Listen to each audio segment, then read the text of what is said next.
Tungo naman tayo mga kapatid sa balita po sa lalawigan. Walang awang pinatay sa saksak ang isang babaeng senior citizen sa Baguio City.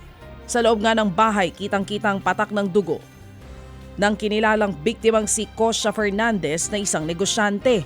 Tadtad ng saksak sa dibdib si Fernandez.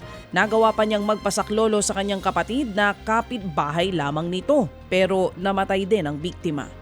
May person of interest na sa krimen habang patuloy pang inaalam ang motibo ng pagpatay. Kalaboso naman ang dalawang lalaki matapos ang pang-hold up sa isang bahay sa Taytay, Rizal. Kinilala mga naarestong kawata na sina alias Edmond at alias Brian. Ayon sa report, agad nahabol ang mga suspect matapos mangyaring krimen noong Biyernes. Nahulihan sila ng baril na ginagamit daw panakot sa kanilang mga biktima. Nabawi rin sa mga suspect ang ninakaw nilang mga wallet, relo, ID at halagang 5,000 pesos. Itinanggi naman ng mga suspect ang sinasabing pagnanakaw sa car wash at bahay, pero aminado silang sa pang-hold up sila kumakapit sa tuwing nagigipit kahit nagtatrabaho bilang mga karpintero. Sasampahan naman ng patong-patong na reklamo ang mga naarestong salarin.